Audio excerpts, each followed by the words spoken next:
What do we understand by presentation skill? Why presentation skills are so important?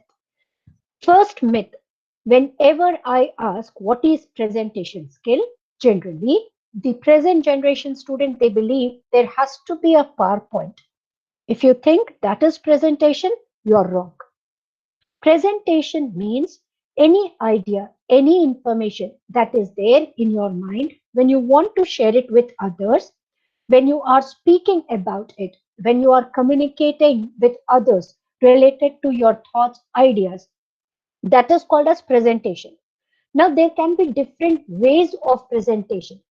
Sometimes you may use certain aids, certain tools, certain techniques in order to create not only your presentation, but also to present your presentation. What I'm trying to say is, please keep in your mind whatever you speak and communicate. In fact, that is presentation. In order to connect the audience, in order to attract the audience, in order to grab the attention of the audience through different aids are just acting as assistants to your presentation. So if somebody says that you should be good at presentation, what are they saying? They are talking about you having strong command on three C's. One, communication. Second, confidence. And three, content. I repeat, the three C's that are very important whenever we talk about presentation skill. The first is communication. You all should be good communicator. Second, you should be great at your confidence level. And third, the content that you want to deliver should be well prepared, well drafted by you all. If you fail to draft, if you fail to create, if you fail to grab the attention of the audience, with your communication, you cannot be a good presentator. So, whenever we talk about presentation skills, these are the common things that you have to keep in your mind. The main purpose remains these three. Either we want to inform, or we want to persuade, or we want to educate. Now, information that is shared is again part of presentation. When you are requesting others to act in your way or in your form, or when you want others to act according to your terms and conditions, that is called as persuade.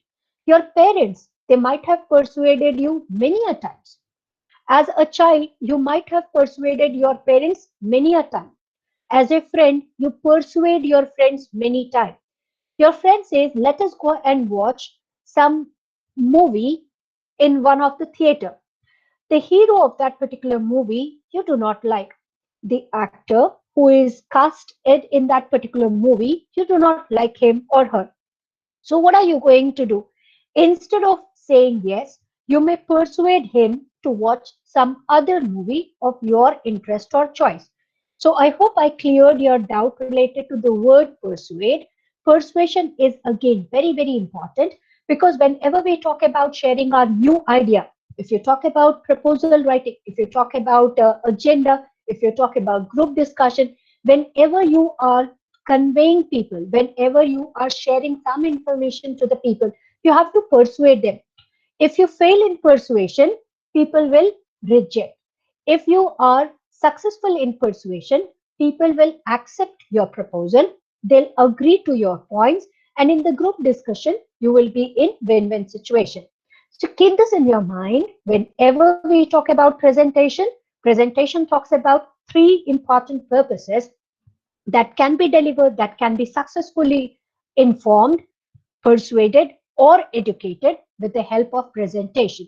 So always remember right now, if you are viewing this particular class, in order to connect my students, in order to grab the attention of my students, in order to see that my students are fixed to their screen, I'm using a tool. I'm sharing the slide and I'm pinning it up so that everybody is viewing the same slide. I'm hooking or I'm anchoring your thought with the slide that I'm presenting. This is a part or a tool or assistance that I get with the help of technology. But what is my presentation? My presentation is my speech that I convey to you all. the information that I share with you all, to persuade, to make you all understand what are the important things that you have to keep in your mind if you really want to have great command on your communication. So keep this in your mind, the three purposes with, with which you can definitely get or you can deliver a good presentation. The purpose remains three important things, that is inform, persuade, and then educate. Very important question. Generally, when I see students preparing and presenting, they forget that there is an audience who's going to watch them, who's going to view them. And without thinking about the audience, they just present, deliver, or share the information. That's not the right way of presentation, dear. Whenever you are presenting, you should have these six critical questions to be asked to yourself. Remember the WH family words: who you are, whom you are going to address, what is it that you want to deliver, where are you right now, when are you going to deliver the information, why you think your presentation is so important, and how can you convince the audience. I repeat, the six critical questions that every presentator must keep in his or her mind is these six. So whenever we are talking about the six critical questions, keep this in your mind, dear, that why am I presenting this particular presentation? Like when I was watching your video, you people were very nervous. There was lack of confidence. You were not even thinking that somebody else is going to watch you or view you. The first thing that you should remember is while presenting, you need to convince yourself. This is the first, if you talk about the thumb rule of presentation, you are going to convince at the later. Say, for example, if you think 60 people or 60 friends of mine are going to listen to me, of course, 60 are going to listen to you. But who is the speaker? It is you. So who should have strong command? It is you. So never forget that it is you who's going to listen. So you have to convince yourself. How can you convince yourself? By building the confidence. When can you build up the confidence? When you have the clarity of what is it that you want to present. So therefore, these six questions are very, very important. You should know whom you are going to address, what is it that you want to convey, where are you right now, when are you going to convey, why you think your points are so important and so relevant, and how can you create that right impression, the impression that can last for a long period of time. So everyone, when I ask you to judge, how many of you have watched your own videos that you have posted on YouTube? Quickly in the chat box, did you watch your own video? If you have watched your video, just mark yes. If you did not, write no. Now, I see so many students who are saying that yes, they have watched their videos. Do you think your video was the best? Do you think your video was the best? If yes, what was the best quality that you could see there? Of course, you will see three C's. You were good at communication, you were great at confidence, and the content part you were able to present in a logical order. Now, if you say no, or if you say that, ma'am, I was not able to present in a convincing way, that means the three C's were missing. Either you were good at communication, but you could not arrange the content in logical order, or there was lack of confidence. If you were great at confidence, you might have failed in communication, or the content was not that good. If the content was good, if you fail in communication and then confidence, again, that is not going to help you. So, what are the three C's that is going to help you to give a great presentation skill? Or when we talk about the presentation skill, these are the three C's that are very, very important. What are those three C's that we have discussed many a time in today's class? What are the three C's that you think are really very important when we talk about presentation? Thank you, Abhishek. Thank you, Tanya. Thanks, Aradhana, for that quick response. Yes, communication, confidence, and content. Now, how can we develop these three C's? Let us understand about it. So, this is a common information that I would like to share with you all. These are the 10 common fears that people have. You might have seen people are scared of dogs, people are scared of loneliness, they are scared of flying high in the sky. People are again scared of death, sickness, the deep water, financial problem, sometimes insects, bugs, cockroach, height. But majorly, when I talk about the most common fear, not only in India, but globally, it is speaking before a group of people. In a research which was done, it has proven that 20 to 85%, that is, when we take 100 people, 20 to 85 people, they have this experience of anxiety. They're scared of talking in public. They're scared of speaking in front of a group. And this is not common with kids. You must have seen a kid who is of 1 or 2 year who knows how to start speaking. Say, for example, a kid who started speaking, he speaks those words. Sometimes even a child who is 3 to 4 or 5 years old, they speak a lot and they are not scared. But moment once when you are conscious, and when you are having this element called as respect, and then even insult, these are two words. If I am insulted, if people do not respect me, what is going to happen? You get that fear element within you, and because of that fear factor, what happens?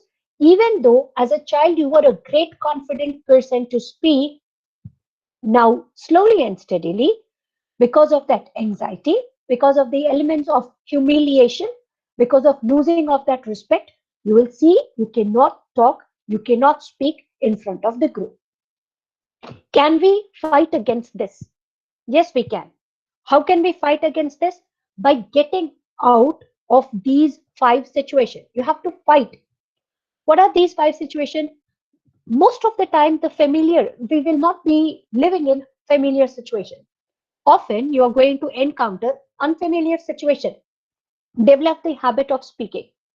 If you do not have confidence, build up the level of confidence. Why are you worried what others are going to think about you? You should be worried about yourself. You should be thinking always about yourself. If you're thinking more about others and less about yourself, that means you are doing injustice with yourself. So therefore, I'll appreciate if you can develop the level of confidence by thinking more about yourself. Don't think what others are going to think. Think what you are going to think about yourself. Many a times it happens that you believe if I am committing any mistake, or if I flunk, or if I do not speak in a great way, or if I fail in communication, people are going to isolate me. No, nobody is going to isolate you. You're going to be the part of the same society. But if you really want to have that great respect in the society, if you really want to have that great value added place or position in the society, you have to really get rid of this sense of isolation. You should always believe that you are not the alone. You are not the only person who's scared of talking in front of group or public. Most of us, we all have the same kind of anxiety level. But how can we get rid of it? By creating, by developing that content and communication as well as the confidence level, so that we can present our ideas and thoughts in a beautiful way. Logical presentation will help you to overcome the fear of looking foolishness. Don't be scared of the consequences. Don't be scared of the result. Why are you bothered? Why are you worried about the result? The result is going to be good or bad based on your performance. You should be at least happy that I have performed. Probably today you could convince two. In tomorrow's session, you will be able to convince 20. And in third session, you will be able to convince 200. So develop the habit of satisfaction. Develop the habit of realization. Develop the habit of giving self respect. You have to give respect to yourself. You should be always praising yourself. You should always say that today I did something good.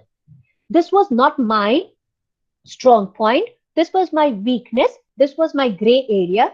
And today I was able to overcome my gray area. So keep these in your mind whenever you are getting nervous.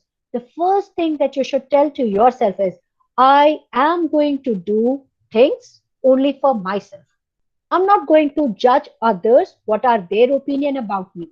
I'll be worried. I'll be thinking more about myself. So the day you are going to say, I'm doing it just for myself, you will see there will be a huge transformation in the level of confidence. The content will remain same. Your style of communication will remain same. But if there is a shift in your confidence, automatically you will be able to deliver the content in a better way, and you will also be able to communicate with the audience in a right way. So keep these things in your mind. And also when you are interacting with others, always try to be a good mentor. Try to always handhold others. Try to always encourage others instead of leg pulling, instead of saying that, oh, you can't do. Rather saying you can't do, encourage the person by saying, oh, very good. I liked your video. You could not make a proper eye contact, but if you really develop the eye contact, you will be a great speaker. Your content was very good, but you did not present it in a proper way. Your communication skill was bit low. Can you change it? If you give a constructive feedback to your friends, if you share those constructive feedback with your friends, certainly you're going to help each other. And every one of you, mark my words, all the 90 students of BBA and BCA section, you all are going to do tremendously good. The only thing is, you people have never thought in that way. You're more worried about the comments that your friends are going to give, good, bad. Why to worry about good and bad? What about the things which can help you to improve yourself? So work out on constructive feedback. Always remember, whenever we talk about presentation skill, feedback is very, very important. And what kind of feedback do we expect? We expect the constructive feedback. What do we understand by constructive feedback? Which will help us to know our plus and minuses. If we know about our plus, we will try to improvise it more. If we have come to know about our negatives, or if we have come to know about minus, what we can do, we have to think about the developmental plans to overcome the gray areas of our communication. So keep this in your mind. Getting rid of your nervousness is very easy by focusing only on your own self. You should know that you are living your life, you are not living others' life. So develop that level of confidence that if I am communicating, I'm communicating for myself so that others can listen to me, others can understand my viewpoint, my opinion, and they must get persuaded with my act. So keep this in your mind.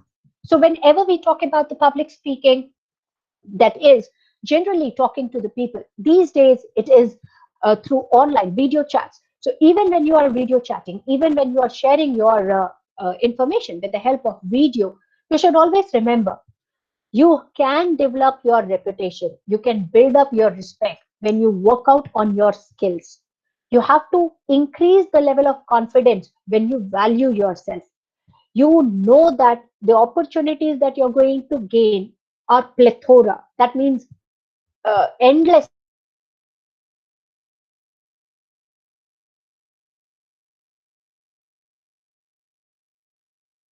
So beginning, if you have spoken on one topic, there are n number of topics on which you can still develop yourself and you can work out. So always remember, good public speaking skills can open doors. But if you are having poor public speaking skills, it will only and only close your doors. So keep this in your mind. So if you really want to be a great manager, if you really want to be a great techie guy, you should work out on your communication skills. You have to work out on your public speaking skills. And when we say public speaking skills, they are nothing but the way you're going to present your thoughts and ideas in front of others so that they can get informed, they can get persuaded, and they can get well educated. So, what should be your plan of action? Your plan of action should be to plan what you want to speak, how much you want to speak, from where are you going to gather the content? What are the sources of gathering the content? Are you gathering the content from right sources? Are you going to share the right information with others or not? So planning is very, very important. So based on your planning, you have to practice. You have to arrange the thoughts and ideas in a logical way. You need to engage your audience, make them a part of your speech, connect with them. And when you're connecting with them, that will always help to add on with your body language. You can develop good eye contact. You can always have that beautiful smile on your face to present that you are a confident chap, and you can present each and every information with great confidence. Be very positive and always think in a positive way that whatever you're going to present, that will be helpful for the audience, that will help them to learn more, to educate themselves more. And always remember, in general, nervousness is a part of our physical feature. So, for example, if I talk about nervous, yes, it is a common practice that we all will tend to become nervous. We all will be nervous when we have to present it for the first time in front of a huge gathering. But we should not show our nervousness. How can we overcome our nervous, or how can we overcome our anxiety? By connecting the audience. How can you connect with the audience? By interacting with them. Get acquainted with the audience. Try to have a good congenial relationship with them. Create that congenial environment wherein you can communicate with confidence. Don't you do the same thing when you are coming and interacting for the first time with your new friends? The first thing that you do is you ask question. What's your name? Hi, hello. I am so and so, and I have done my graduation, or I have done my 12th from so and so school or college. What about you? Can I come to know more about you? Or sometimes we ask from which place you belong to, or from where are you coming to the campus. So there are different questions. Why are you asking these questions? It is only to build up that relationship, to get acquainted. Moment you get acquainted, you develop the relationship. The similar thing you have to do whenever you are giving the presentation. So the audience with whom or in front of whom you're going to give the presentation, develop the relationship, build up the acquaintance, develop a good congenial environment so that people can love listening to you. People can say that, yes, whatever you're going to say, I'm happy to listen to you. So calming down nerves can happen only when you have that positive attitude, when you can work on your body language, when you can engage your audience. And how is these three things possible? Only when you plan and practice. So keep these things in your mind. Audience are very, very important. So know who the audience is. Is it your teacher? Are they the external people who are coming from the different industries, or from the different academicians, or are they your family members? Are they their friends, or are the juniors? So in front of whom are you going to communicate? Know about your audience. That is very important. Based on the knowledge of the audience, you should design and draft. Say, for example, if your teacher says you're going to present a presentation in front of your class. So remember, yes, of course, your teacher is knowledgeable person, but you should also know that along with your teacher, there are 50 odd students of your class who are going to listen to your presentation. So if you try to boost your knowledge, if you really try to say that I know too much and my friends, they do not. So then you are in fact discouraging your audience. You are not getting connected with your audience. So don't boast in front of your audience. Try to connect with them. How can you connect with them? When you remember the magic three S that we have discussed every time. The presentation that you're going to present should be short, simple, and straightforward, so that the people whosoever are listening, they can very well get connected with your speech. So know what you want to present, how much information that you want to share. Don't show any kind of dissimilarity. Oh, I can speak good English. You can't. I can present very well. You can't. Don't try to humiliate others. If you try to humiliate others, in fact, in return, you're going to get the same kind of humiliation. So don't create that disparity.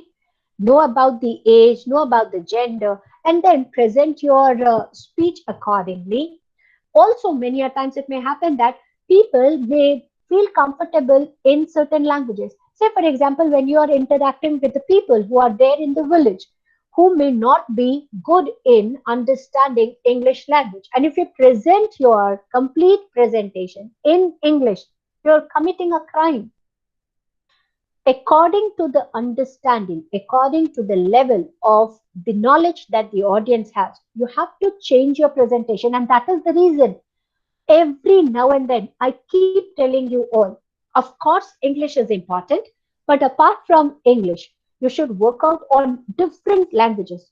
The more number of languages you know, you will be able to interact and connect your audience in much better way. So keep this in your mind that knowing languages will always add a lot. As we have already discussed during letter writing techniques of writing the letter in order to grab the attention of the audience, similarly, when we are presenting, remember attention, interest, desire, and action. Whatever you are speaking, whatever you are presenting, it should grab the attention of the audience. It must generate interest in the audience. The desire to know more should be clearly visible in the audience. Finally, the audience should be able to understand. They may say yes, they may ask their queries with great confidence. They may be able to say that, look, I could not understand this. Can you explain me once again? If the audience is asking doubt, that means you are able to apply the technique of AIDA. If there is no action, if only desire to know more is there with great attention and interest, still you will not be able to present or you will not get that good feedback. So if you're talking about great feedback, if you're really looking for a wonderful feedback from your audience, remember the technique AIDA, which says grab the attention, generate interest, the desire to know more should be developed, and finally, the action from the audience that, wow, this was a great speech. A big round of applause can definitely make you feel overwhelmed because you know that you have presented very well. Not many questions from the audience. Again, it proves that they were very well connected and you have done fantastically good. If the audience was keen to know more and if they want to ask more or if they are willing to know more, that means you have done extremely good. So always remember the AIDA technique is going to help you a lot. These three are very, very important, which I could not find in your presentation. In most of your presentation, you were focusing only on the content. Many a times, many of you were reading the content. You have by hearted, you did not practice. Learning by hearting something is different, practicing is different. When you practice, you understand its logical application. As a student of management, I want you all to understand the logical application of the different sentences that you create while writing the content. If you are saying any line, you should know, why am I saying this particular line? If I am quoting a fact, what is the importance of that fact and figure? How the audience are going to get benefit by that particular information. Say, for example, if I'm saying that Bihar is one of the promising states where number of industries can come and set up their business. So when I say this, what would be the total population? What about the graduates? What about the number of industry? What about the kind of industry? Will it be manufacturing or will it be service based?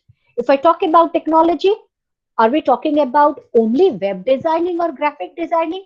Or can we think about software engineering organizations? Can we think about app based engineering organization? So there can be a lot. So always remember, whenever you present, you have to focus on this acronym which calls VAC: visual, auditory, and kinesthetic. Visual, develop good eye contact. Auditory, the voice should be clear. Kinesthetic, connect your audience with your gesture. Don't stand at one place in a still position. In fact, if you're standing still, it looks as if you are reading something in front of others to just prove that you are good at cramming. You are good at cramming the things. You are good at remembering the things. No, presentation is not to show that you are good at memory. Presentation says that there has to be a logical connection, whatever you deliver with your audience. So that gesture is going to help you. The movement that you are going to show with your hands, the movement that you are going to express with your voice, with your tonality of voice. So keep this in your mind. That is going to bridge the gap between you and your audience. The next is body language. As I have already stated, work out on your eye contact, work out on your facial expression, connect with your audience through your gesture, particularly when it is videos. Through videos, when you are sharing the opinion, it is very important that you work out on your gesture. If you're presenting offline in front of the audience, then of course you have to work out on your posture as well as on the body. The distance that you manage between you and the audience is called as proximity. All right. Remember the social distancing that we have talked. We talked about the space when we were talking about the different forms of communication. We have discussed that there are two important forms of communication: verbal and non-verbal. Under verbal, we discussed it could be oral or written. When we talk about non-verbal, we have clearly identified that it could be related to body, it could be related to sign, and it could be related to symbol. When we talk about body, the space, the distance that we maintain between a person and to the other is called as proximity. The gap that we maintain from a person to the person. The common thing that you all must have come to know during the COVID time, social distancing, that is a gap of 8 feet, minimum 4 feet to 8 feet, is called as social distancing. So you should know when you are presenting where you should stand. What should be the gap between you and your audience? Are you going to be very close to them? If you have a mic, can you be at a distance, and then can you create that contact with others? Please understand these, and you must practice this. You have to regularly practice the way you're going to communicate when you are using a mic, how you're going to mellow down your voice. If there is no mic, how you're going to raise the voice, how you're going to be loud. That is the difference between shout and loud. I'm not asking you to shout, I'm asking you to be loud, so that even the person, or even if the mic is not able to grab the voice, but because of the loud voice, it can understand, it can grab, or it can connect with the audience in a right way. So these are the common things that you have to keep in your mind whenever you are developing. If you are working on your non-verbal skills, please remember eye contact. It always says that you are a friendly person, your efforts are sincere, you are assertive by nature. Assertive means you are ready to accept yes or no. If people are, if a person, or if a people, or if a group of persons says that I like your opinion, they'll say yes. Sometimes, even if they don't like, they will say no to you, and you should be able to accept their opinion. When they like, they'll say yes. When they do not like, they'll say no. You should be able to say yes to yes and even no to yes. That is called as assertive and confidence. If you're avoiding eye contact, this talks about your passive nature, and it also talks about or shows your insecurity. Whenever you are patting somebody's back, it talks about encouragement. You must have seen your parents, they always tap you at your back, isn't it? Whenever you have done something good, they say that we are giving shabashi to you. And why that shabashi? Because to show that you are getting encouraged by that particular path. So scratching the head, this talks about disbelieving, this talks about you are confused. Smiling, again, this talks about encouragement. When you are nervous, you are going to bit your lip. You, whenever you are fearful or anxious, you always bit your lip. Tapping the feet, again, it talks about nervousness. Now, if you are having a erect posture, a good posture, it always talks about your confidence and assertiveness. Folding arms, it is both positive as well as negative. When you're folding arms and when you're paying attention to the audience with a smile on your face, that means you are a great listener. Remember the posture that is always shown or portrayed of Swami Vivekanand. You will always see him with a smile and folded arms because he was a great listener. He always encouraged people to speak so that he could listen and understand them. But if there is no smile and if you are having that long face, nervousness could be seen on your face and with your folded arm, this shows that you are not ready to accept what others are shaking. So shaking head again is a negative part. So always remember, even when you are observing the audience, when they are yawning, when they are smiling, when they are folding up, when they raise their eyebrows, or when they look at you with the narrowed eyes, always remember that they are showing their disinterest or boredom. When they are leaning down, again, it talks about uh, their interest. Most of the time, you must have seen when you are very keen, when you are grabbing attention, or when you want to know more, you immediately bend up. So that is again a plus point. But not the slouching in the seat, not to bend and closing their eyes. That is again wrong thing. So you have to work out on these things. You should also know and you should also understand through the body language of the audience. So when you are working on these, again I say work out on your volume, work out on the tone, and work out on the pace. Don't be a very fast reader or speaker. You should always work out on the pace at which you're going to communicate with others. The volume matters a lot, along with the tonality of the voice. Okay, when you do this, you are going to improve your active listening skills. You will be able to understand what your audience are trying to say, and you will be able to convince them. All right. So these are the last takeaway from this particular session based on the video. Please remember, this particular session I have designed only to make you all understand whenever you upload your video, before uploading it, check it once or twice whether you are able to deliver the main content or not, whether you will be able to grab the attention of the audience or not, all the important points are well presented or not, whether you are able to take the preview. Say, for example, have you done any rehearsal? Did you take a video recording after judging that yes, you were able to present it in a proper way? Are you going to once again take a retake or take upload the same thing? If you think that you are dissatisfied, can you rehearse? Can you take a couple of rehearsals and then finally give a final take and then upload your video? Also remember who the audience is. Please remember one thing. Whenever you see any presentation, the presentation that you are seeing, which are used by your teachers, there should be no spelling error. The presentation should be properly visible to the audience. The font size should be correct. The color, the background should be correct. Otherwise, the viewers, they cannot see it. So if you are using any tools and techniques or aids, you should be more conscious about it. All right. The logical arrangement of your content matters a lot. Fact, again, what kind of information you are sharing, the information should grab the attention. Remember the technique AIDA: attention, interest, desire, action. So how do you include the facts and figures? How are you going to give examples? How are you going to connect the audience by sharing the opinion of the experts? And what about the statistics? What about the techniques that you're going to use in order to present the tables and figures?